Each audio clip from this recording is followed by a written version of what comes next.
Oi, gente, tudo bem? Eu sou Renata, se você ainda não me conhece, e nós estamos de volta aqui com o nosso Bíblia Fácil Tatuapé, onde você é sempre o nosso convidado especial. E nós estamos no meio de uma série chamada Fundamentos, onde estamos estudando alguns dos pilares que sustentam a nossa fé. Deixa eu te fazer uma pergunta.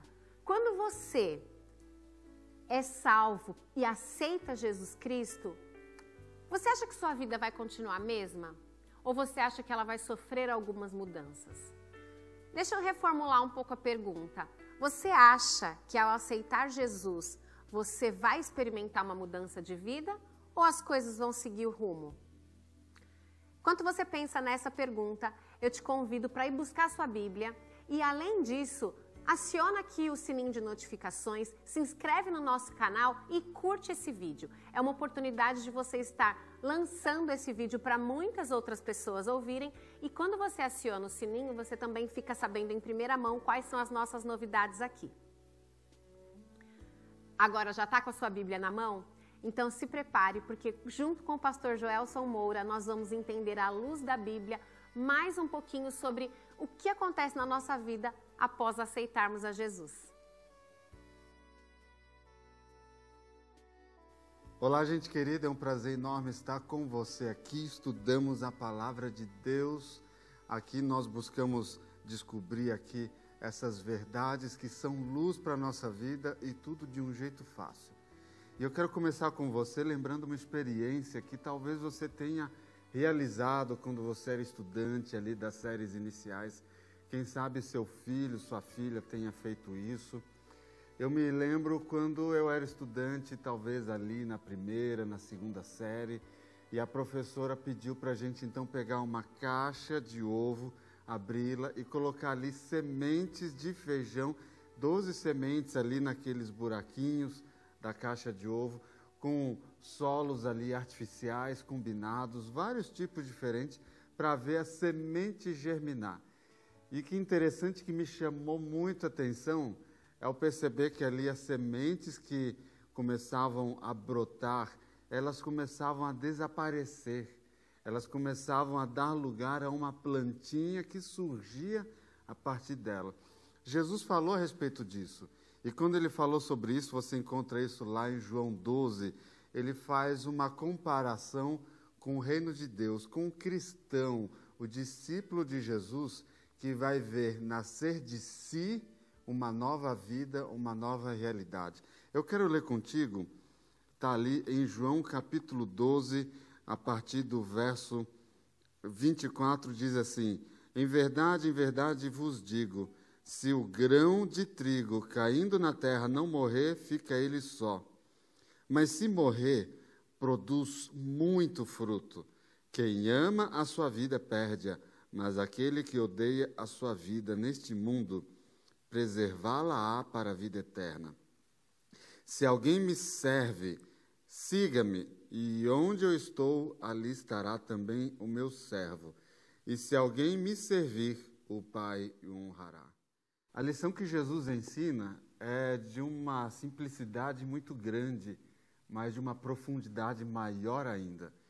Jesus está mostrando para nós que, ao nós assumirmos um compromisso com Ele, ao lado do nosso Salvador, quando nós queremos ser servos de Deus, quando nós queremos ser discípulos de Deus, nós precisamos morrer, não morrer biologicamente, mas morrer no sentido espiritual, morrermos para nós mesmos, para que assim a gente possa produzir muito fruto no reino de Deus. Pensa que lição maravilhosa. Sabe, há muitas pessoas que apresentam uma graça barata, a graça de Cristo que não é capaz de mudar a nossa vida e não impacta a vida das pessoas que estão ao nosso redor. Quando nós olhamos para as Escrituras, nós somos desafiados a viver em novidade de vida. Observe o que está escrito lá em Lucas capítulo 9, verso 23. Jesus disse assim: se alguém quer vir após mim, a si mesmo se negue, tome sua cruz e siga-me. Olha que interessante isso. No mesmo livro de Lucas, agora no capítulo 6, no verso 40, nós vemos Jesus dizendo o seguinte: O discípulo não está acima de seu mestre.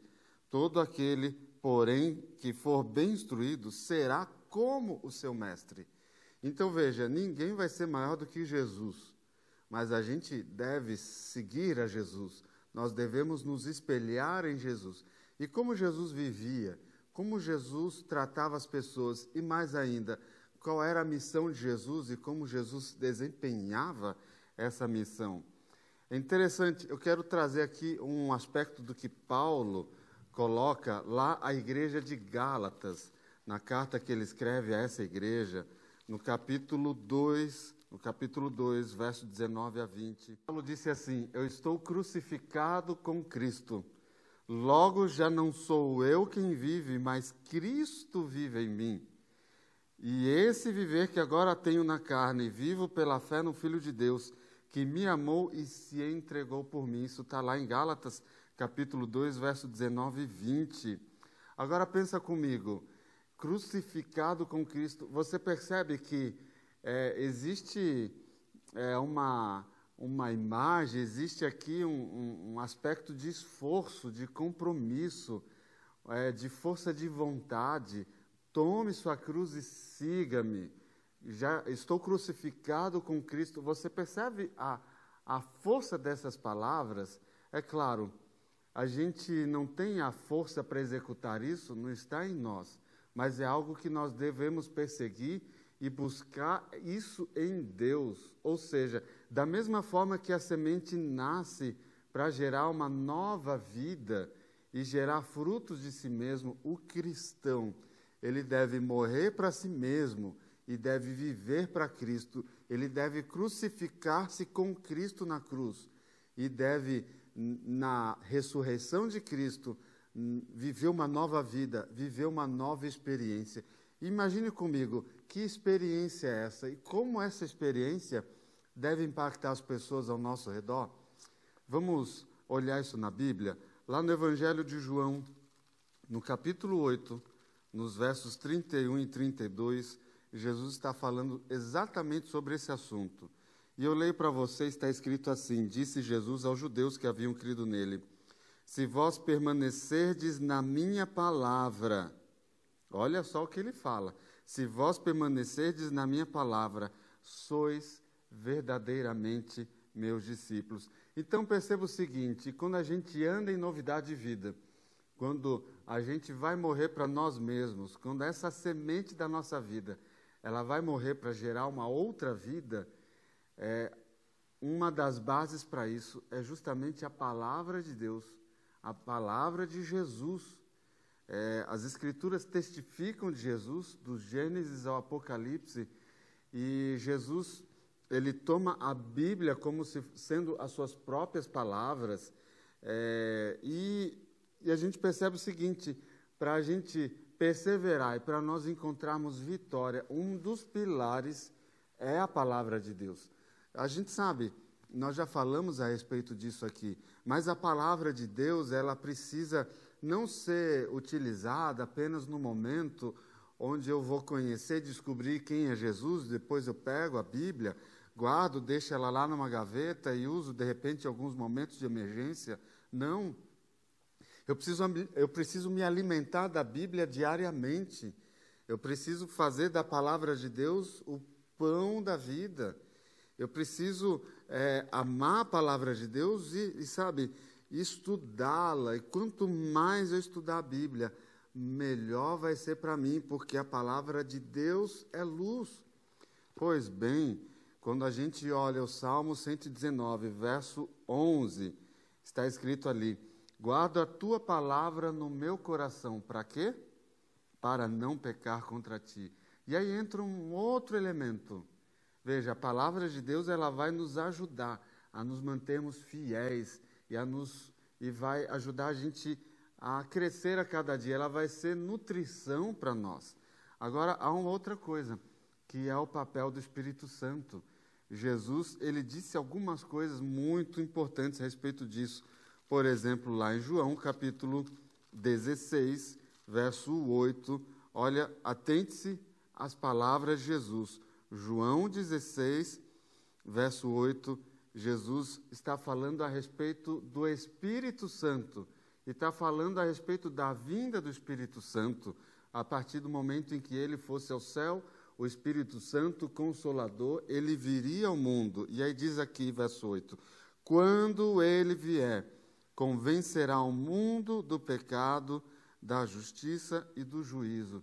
Então perceba que quando Jesus fala dessa promessa, ele está falando da nossa necessidade de sermos sensíveis ao Espírito Santo para entendermos o que é o pecado, o que é a justiça de Deus e o que é o juízo vindouro de Deus.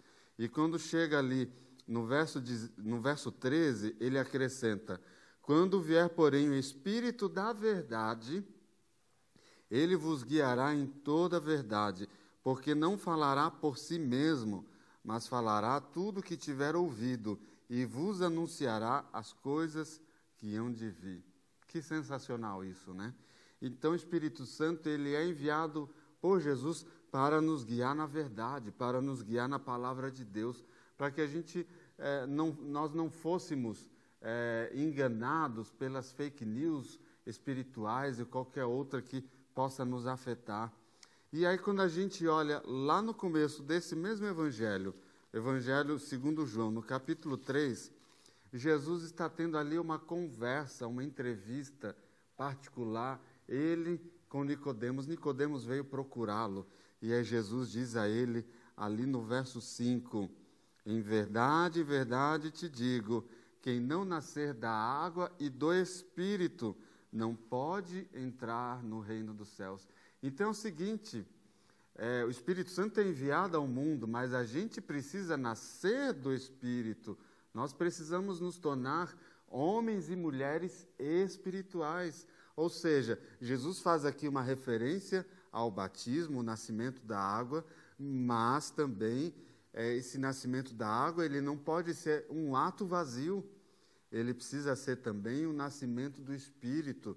A gente precisa ter a nossa vida sensível ao Espírito, porque o Espírito ele vai nos guiar na palavra de Deus, não fora dela, não a parte dela, não em revelações mirabolantes, extraordinárias. É claro, é extraordinário, mas aqui, nada a parte de Deus, mas tudo a partir da palavra de Deus.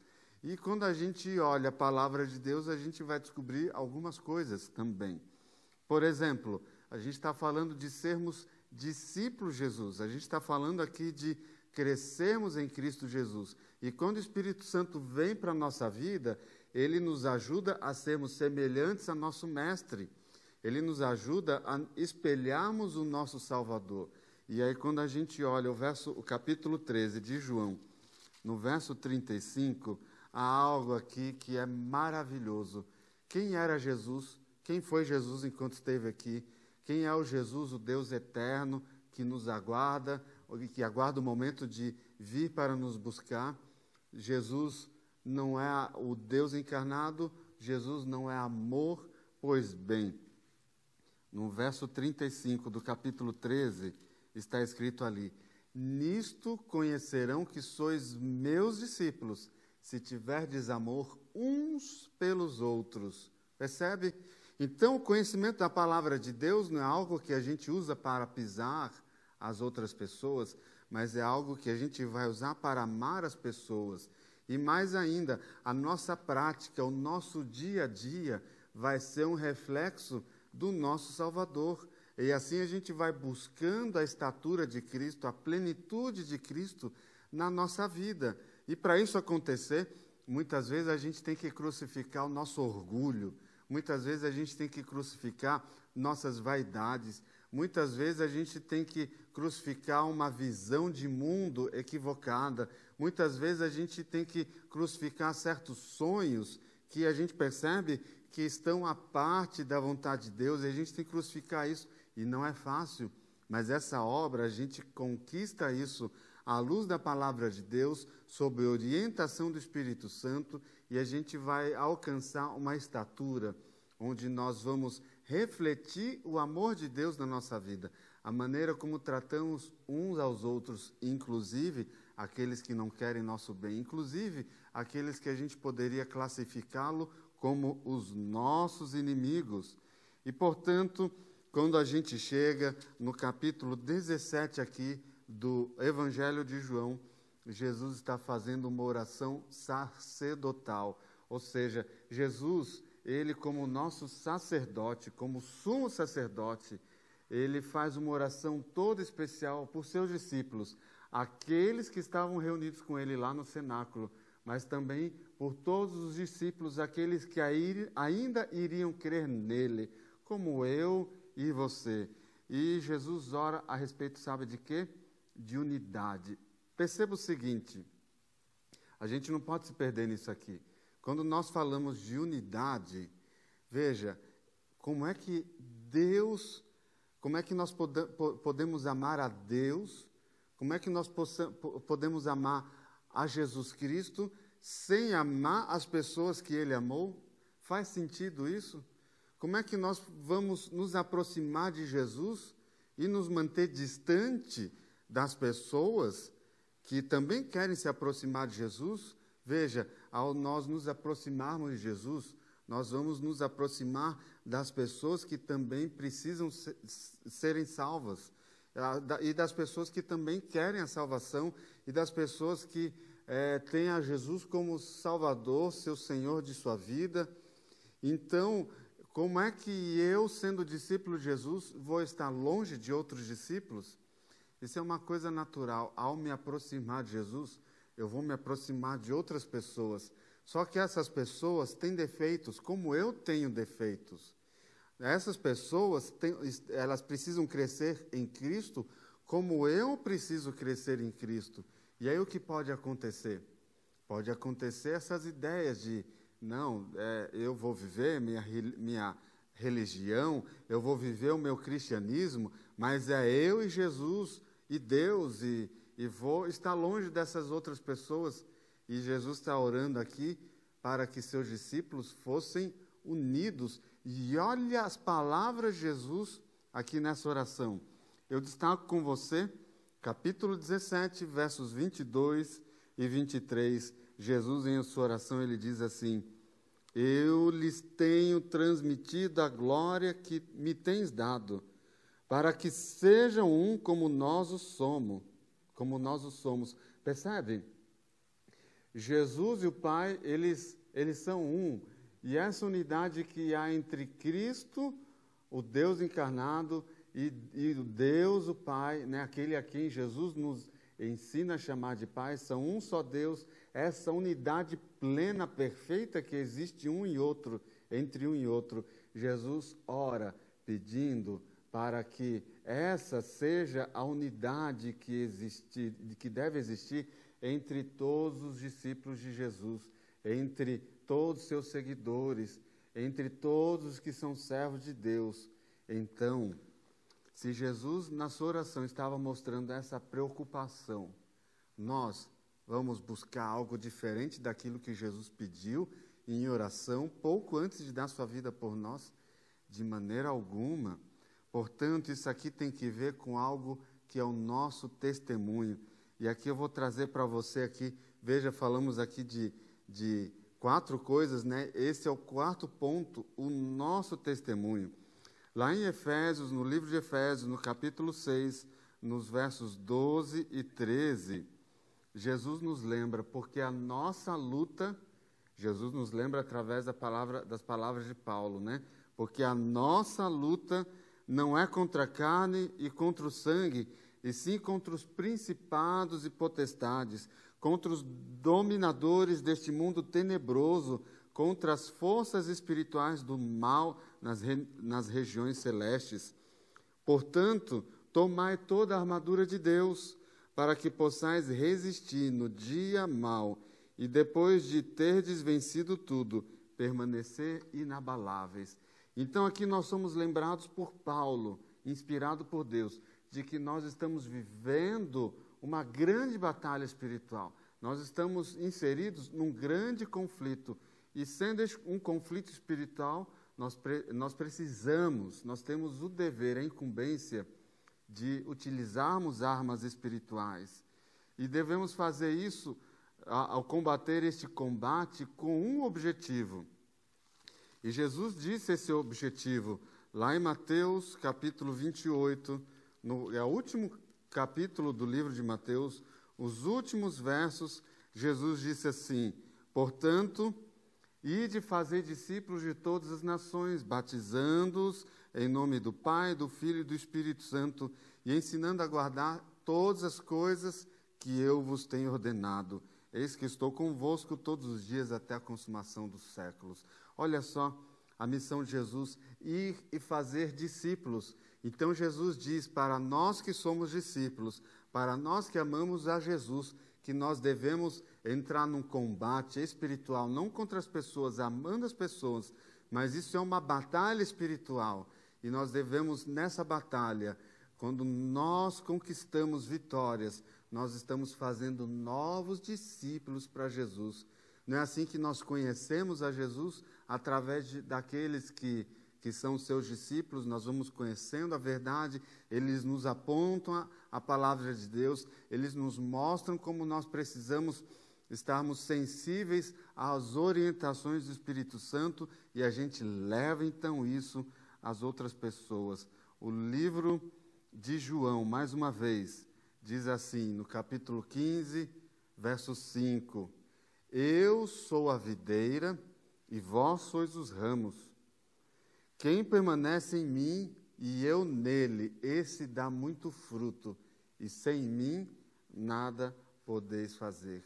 Que maravilhoso a gente poder contar com Jesus, não é mesmo? Para executar essa obra maravilhosa. A gente recebe de Cristo e a gente dá por Cristo. A nossa vida, tudo em nossa vida, nós dedicamos a Ele, devemos a Ele. E o que fazemos? Fazemos para a glória dEle. Tudo por Ele, tudo para Ele. Você não gostaria de orar comigo nesse momento, pedindo, como Jesus pediu, essa unidade de propósito com o exército do Senhor, com os soldados do Senhor, com os discípulos e servos do Senhor, para a gente então avançarmos e crescermos em Cristo e nesse crescimento trazendo outras pessoas ao reino de Deus? Você não quer orar comigo, pedindo que Deus ajude você nessa missão? Quem sabe mostrando o caminho, mostrando as oportunidades e capacitando você no conhecimento da verdade e no testemunho? Vamos fazer isso então? Oremos todos juntos. Pai querido, nós te agradecemos porque Jesus morreu por nós. Nós te agradecemos porque Ele é um presente maravilhoso dado para nos resgatar deste mundo.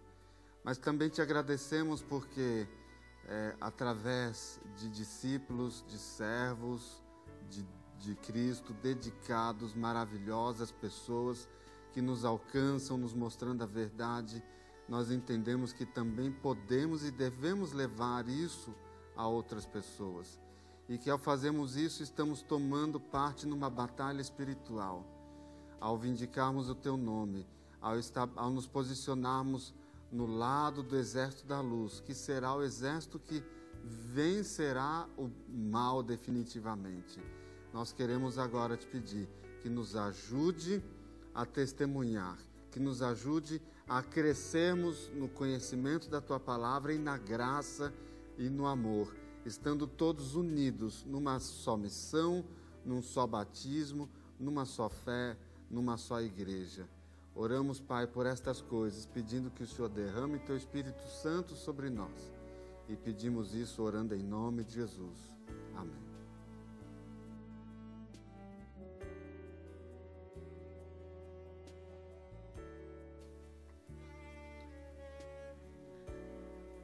É muito bom saber que a partir do momento que a gente aceita Cristo, Ele começa a transformar a nossa vida, sarar as nossas feridas, moldar-nos para ficarmos cada dia mais parecidos com Ele.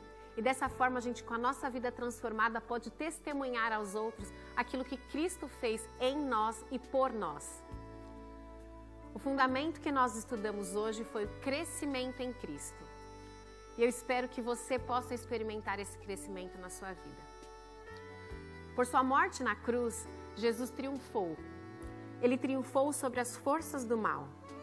Ele que subjugou os espíritos demoníacos durante o seu ministério terrestre, quebrantou o poder deles e garantiu sua condenação final.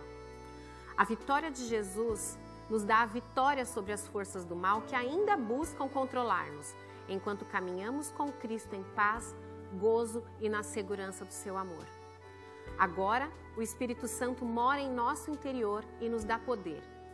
Continuamente consagrados a Jesus como nosso Salvador e Senhor, somos libertos do fardo de nossas ações passadas.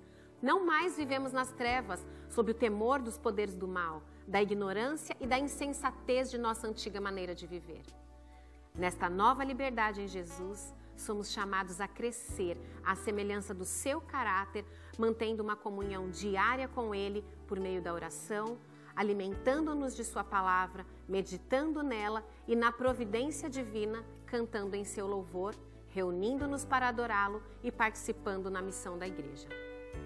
Ao entregar-nos ao seu amorável serviço por aqueles que nos rodeiam e ao testemunharmos de sua salvação, a presença constante do Senhor em nós, por meio do Espírito, transforma cada momento e cada tarefa em uma experiência espiritual.